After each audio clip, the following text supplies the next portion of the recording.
Our movie starts today in the future with a young man named Jack, who tells his story, saying he has no family.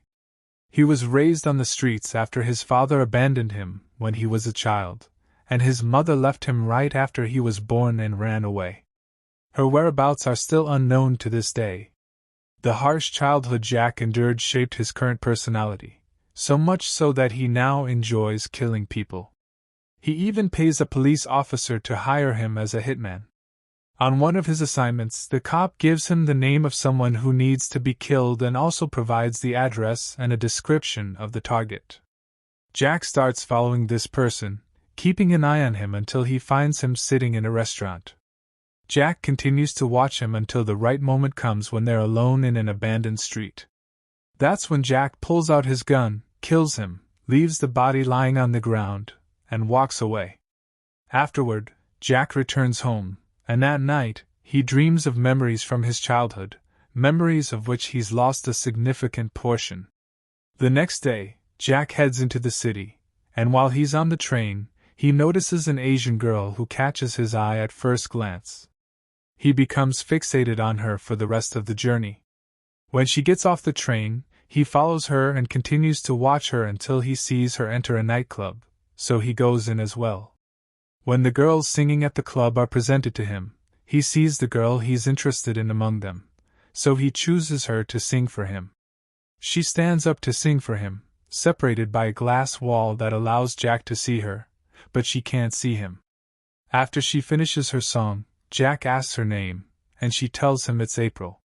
April had been waiting for someone to ask her about her personal life, so after Jack's question, she begins to open up about herself. She tells him she's from a poor village in Vietnam, and that she came here to work and support herself and her family. Then she asks Jack for his name, and he responds. When she asks what he does for a living, he lies and says he's a construction worker. When Jack's time with April is up, he leaves the club but waits outside until she finishes her shift and comes out. He follows her and watches as she eats dinner alone, then heads home, allowing Jack to learn her address. After a long day, Jack returns to his home but wakes up the next morning feeling a strange fatigue he's never felt before. He brushes off this illness and heads out early to keep an eye on April again. He starts watching her as soon as she leaves her house, noticing that she stops in a small alley to pray, which makes Jack curious about her actions. At this moment, Jack realizes someone is watching him. He begins to weave through the alleyways to lure the person into a trap until he hides and draws his weapon to eliminate them. However, the person tailing him figures out Jack's plan and quickly escapes. Meanwhile, April continues on her way to the nightclub, and Jack follows her again, requesting her to sing for him a second time.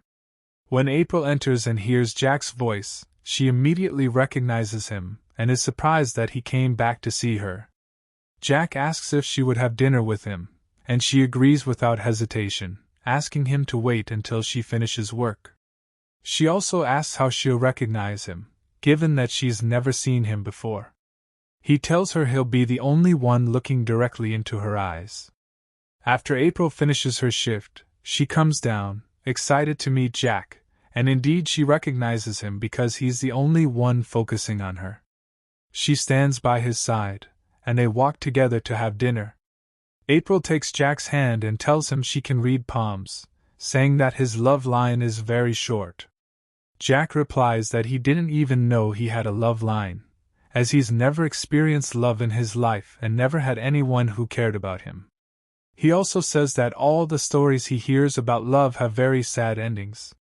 April tells him she experienced love once and regretted it. At that moment, Jack notices old bruises on April's hand and realizes they're from her ex-boyfriend. When he asks her about it, she tells him that he hurt her a lot and was planning to hurt her even more if she hadn't escaped from him. Jack believes her story, gives her some money, and writes down his number for her to call if she ever needs anything. Although this situation upsets April greatly, she takes the money because she's in desperate need of it, takes his number, and leaves. Jack returns to his home again, but on the way, he notices the same person watching him once more. This time, Jack confronts the person and starts chasing after him, But unfortunately, a speeding car hits the person, leaving him dead on the spot. When Jack approaches the body, he discovers that the person who was tailing him wasn't human but a robot designed to look like a human. Jack takes the robot's flash drive and goes to an electronics engineer to decrypt it. The engineer informs him that the robot company is the world's most renowned robotics manufacturer, and that they also collaborate with the police, so the flash drive is encrypted. He tells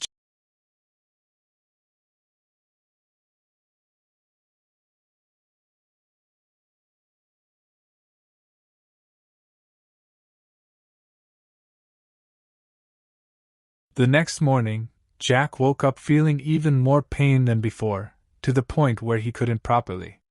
So, he went to get checked out to find out the cause of this sudden pain. But breathed strangely, the doctor told him that he was perfectly fine and had no physical issues that could be causing all this pain. This left Jack even more puzzled. That same day, Jack met with the police officer and gave him all the money he had in exchange for a name of someone to kill. The officer gave him the name of Dr. Bergman and the address of where he worked, telling him that the company wanted to get rid of him. This was a golden opportunity for Jack because he had finally found Bergman, the one who could decrypt the flash drive.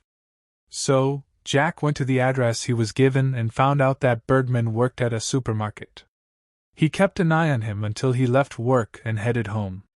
At that moment, Jack followed him and handed him the flash drive, explaining that he needed his help to decrypt it and find out why the robot was chasing him.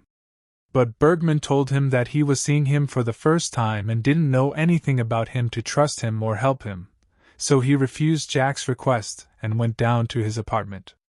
Jack returned home feeling very frustrated. The next morning, he woke up to a call from April, who offered to treat him to breakfast. Jack agreed, and they met up. April gave him a translation earpiece and told him she wanted to be herself today and speak in her native language. Jack put on the earpiece to translate what April was saying, and she began talking about herself. She said she had lived in poverty for many years to the point where she hated her life. That's why she decided to travel and work, but even that didn't bring her the peace she had hoped for, because she found the work to be harder than she had imagined. She came to hate the nightclub where she worked until the day she met Jack.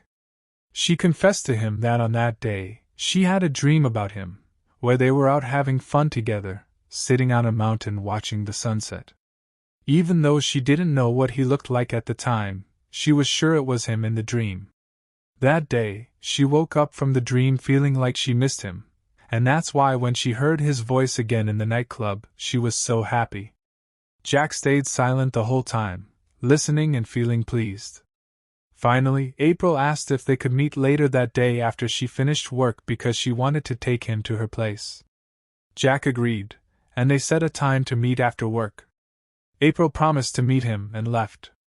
At that moment, Jack noticed a guy sitting across from him in the restaurant, and he remembered seeing this guy more than once in every place he went. This made Jack suspect that this guy was also following him. So, he left and started walking through empty streets to lure him in. But this time, Jack's plan worked, and he managed to catch him. He then asked the guy why he was following him, only to be shocked when the guy told him that Jack had killed his brother, and that's why he wanted revenge. But Jack wasn't moved by his words. He pulled out his gun to finish him off. But suddenly, Jack felt a sharp pain and fell to the ground, screaming in agony, which scared the guy away, making him run off quickly. At this point, we discover that Bergman had been watching Jack from the beginning. As soon as he saw the condition Jack was in, he stepped in to help and took him to his place. Bergman ran advanced tests on Jack with his high-tech equipment, and found that all of his vital signs were normal and that he had no physical issues. The only problem was a spike in his adrenaline and dopamine levels, which are linked to adventure and happiness, and are not supposed to have any negative effects on health. The next day, Bergman asks Jack if he had any new adventures.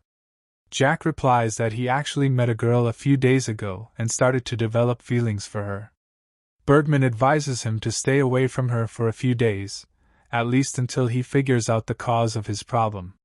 But Jack doesn't listen to his advice, and as soon as he leaves Bergman's place, he goes and waits in front of the club. When April comes out and sees him, she's very happy and takes him with her, deciding they'll go to the skating rink. Jack stands watching her play, and afterward, they go to the karaoke room where April starts singing to him, but this time it's out of her own will and not because she's required to at work. Later, they sit together, and Jack tells her that he's scared of her because, for the first time in his life, he's experiencing all these emotions with her, which has made him very attached to her, and he doesn't know what their future will hold. He confesses everything to her, starting by telling her about his childhood. He says he had a very difficult childhood because his mother abandoned him at birth, and even his father didn't care about him, leaving him on the streets from a young age. Since then, he hasn't known anything about him. Jack tells her that he's not really a construction worker as he told her, but he used to work in construction. One day, he had to kill someone to save himself from death, and at that moment, he discovered the thrill of killing. Since then, he's been killing with a cold heart. Surprisingly, April doesn't fear him after everything he says. Instead, she tells him that she accepts him with all his flaws. When Jack asks her about the strange place where she was praying, she reveals to him that she also has a daughter, but unfortunately, she lost her in that place and has never found her since. She tells Jack that this was her secret that no one knew, but now she's shared it with him. After they finish their evening together, Jack goes back with her to her house, but he refuses to stay with her because he's afraid of putting her in danger.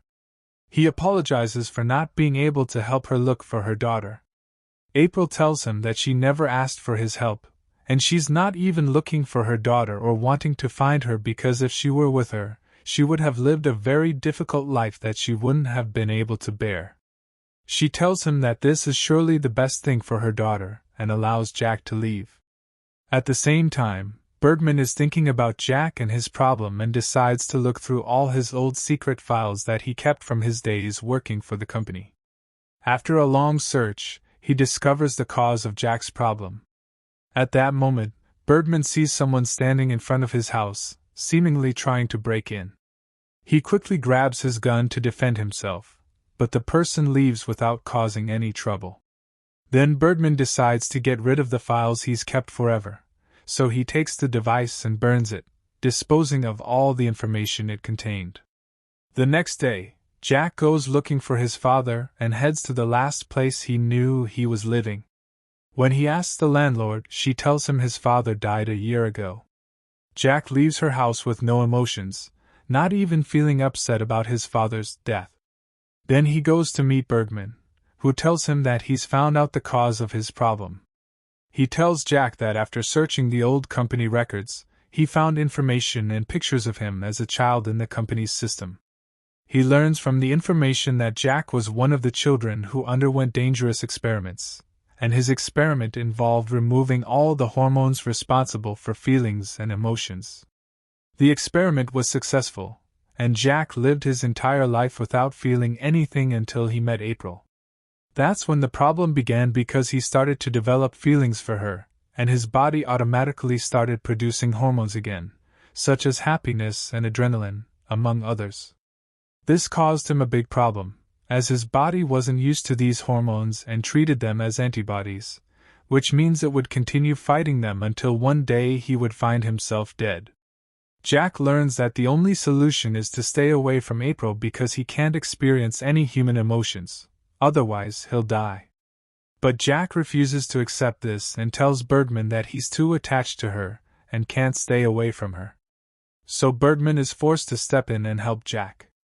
Bergman goes to the nightclub where April works and urges her to stay away from Jack because his health is deteriorating due to her. Meanwhile, Jack is sitting and thinking about his fate and what will happen to him if he stays away from April and continues his life. In the end, he decides to spend the rest of his life with her, at least to experience happiness before he dies. Jack goes to April and takes her from the nightclub, and they go to her house. This time, Jack agrees to stay with her, and for the first time in his life, he feels at peace. But the next day, when he wakes up, he finds his condition has worsened even more, and April is not at home. He leaves her house to look for her, but he finds two humanoid robots waiting to kidnap him in a black car. At the same time, the young man who had been watching Jack for a while shows up, and the two stand facing each other around Jack, exchanging gunfire. The robots are disabled, but unfortunately the young man dies. Jack is left confused about what's happening around him, struggling until he reaches a safe street to rest from the exhaustion. He calls April, but she doesn't answer, making him more worried about her. So he goes to her nightclub, only to learn that April had left and returned to her hometown. That's when Jack realizes that April chose to stay away from him to save his life.